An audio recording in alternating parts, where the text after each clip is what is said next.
Pemirsa, kematian mantan istri polisi dengan luka tembak di kota Medan masih misterius. Curiga banyak luka memar di tubuh korban. Keluarga melaporkan dugaan pembunuhan oleh mantan suaminya.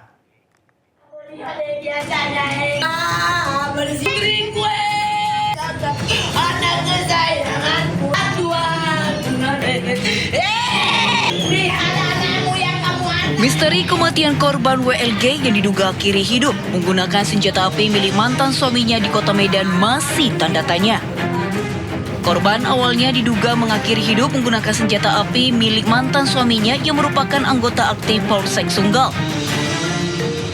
Namun pihak keluarga mendapati adanya kejanggalan dan menduga korban tewas dianiaya. Didampingi tim kuasa hukum, pihak keluarga korban membuat laporan ke Polda Sumatera Utara atas dugaan tindak pidana pembunuhan. Pihak keluarga menilai kematian korban tidak wajar karena ditemukan banyak luka memar pada wajah, kepala, badan hingga kaki korban. Keluarga korban juga meminta polisi menyelidiki secara menyeluruh agar dapat mengungkap fakta kematian korban dan berharap keadilan bagi korban dapat ditegakkan. Janggalan itu Bang muncul saat jenazah dibawa ke rumah duka, di mana banyaknya luka-luka lebam, maupun ada luka sayatan itu di bagian lutut Bang. Keluarga besar dari Winda Loreza Goasa membuka pengaduan di SPKT Kepolisian Daerah Sumatera Utara Bang. Yang terkait laporannya Bang? Dugaan tindak pidana pembunuhan Bang.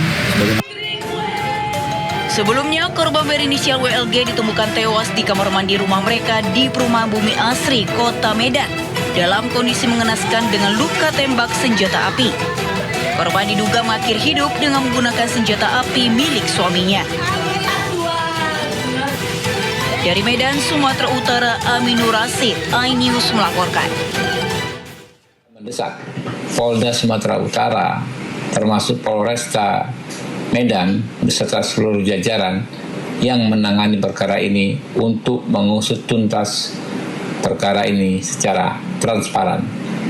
Jangan ada sedikit pun fakta yang ditutup-tutupi dan jangan membuat kesimpulan yang sembarangan apalagi tergesa-gesa.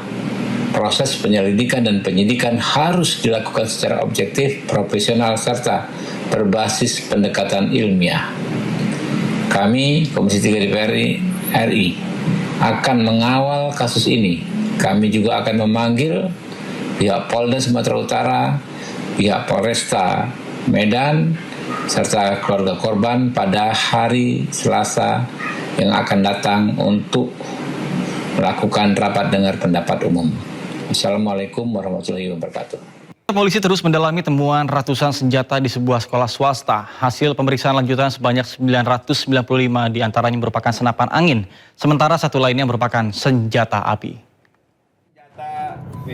Ini ada ulirnya nggak? Ada Pak. Ada ulir. Bagaimana cara lihatnya?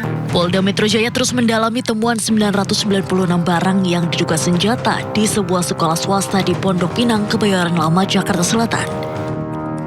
Temuan ratusan senjata ini sebelumnya terungkap pada Juli 2026 yang bermula dari sengketa internal dan pemecatan mantan ketua yayasan di sekolah tersebut.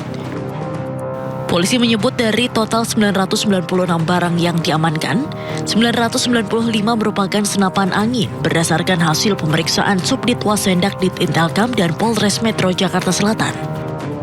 Sementara satu pucuk senjata api telah diamankan di Polres Metro Jakarta Selatan. Senjata tersebut tercatat atas nama DS yang diketahui telah meninggal dunia pada 2020. Polisi juga memeriksa kewajiban perizinan impor dan gudang penyimpanan sesuai Perpol nomor 1 tahun 2022. 995 itu senjata angin.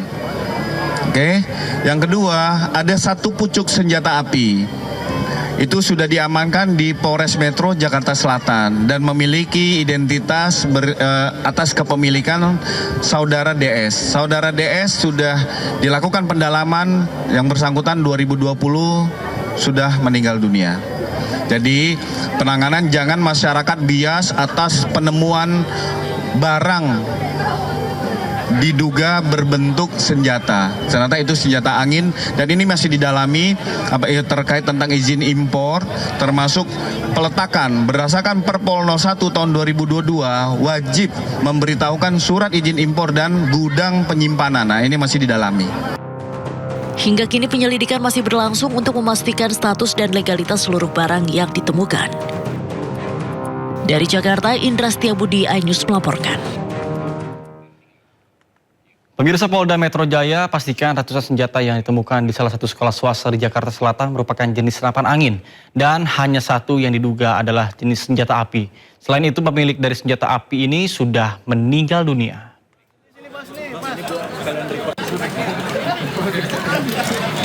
Kepala Bidang Hubungan Masyarakat Polda Metro Jaya, Kombes Pol Budi Hermanto, memastikan tidak ada peredaran ratusan senjata api yang sebelumnya diberitakan di media massa maupun di media sosial. Dari 996 temuan senjata di sekolah tersebut, hanya ada satu pucuk yang diduga merupakan senjata api jenis Frenchy kaliber 12 mm. Sementara sisanya merupakan senapan angin hasil impor barang dari luar negeri. Adapun pemilik senjata api berinisial DS telah dinyatakan meninggal dunia. Ada 14 butir, Pak. Ada 14 butir. Saat pendalaman satu pucuk diduga senjata api, ini setelah didalami kepemilikan atas nama saudara DS. Dari hasil pendalaman, Direktorat Intelkam Subdit Wasenda menemukan bahwa saudara DS sudah meninggal dunia. Pemirsa, pengamat pendidikan Ubaid Matraji menilai bahwa lingkungan sekolah seharusnya menjadi tempat paling aman bagi peserta didik, serta diperlukan pengawasan sekolah dan juga dinas pendidikan terkait dengan penemuan dari ratusan pucuk senjata di sekolah.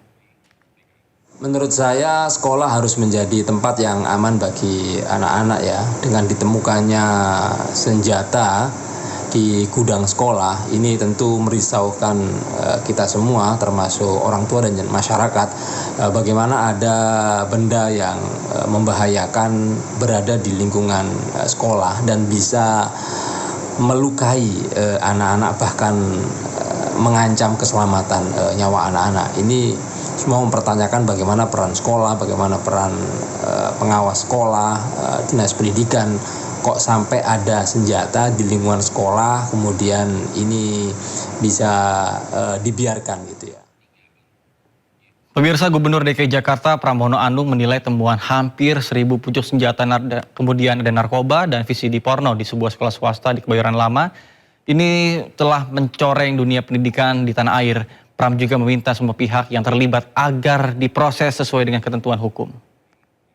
Jadi di sekolah swasta di Jakarta, di Kebayoran Lama yang ditemukan sangat mengejutkan, senjata jumlahnya kurang lebih 995, kemudian ada narkoba dan juga ada hal-hal lain.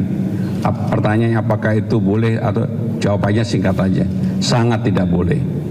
Dan yayasan ini benar-benar memberikan contoh yang tidak baik. Walaupun yang bersangkutan sudah dipecat dari yayasan yang ada. Tetapi mengenai apa yang harus dilakukan, maka karena sudah ditangani aparat penegak hukum dan sudah turun di lapangan dan sudah melihat bukti-bukti yang ada dan sekarang sudah dibawa ke Polda Metro Jaya, maka pemerintah DKI memberikan support sepenuhnya untuk diambil tindakan yang setegas-tegasnya untuk persoalan ini. Karena apapun di dunia pendidikan yang seperti ini tidak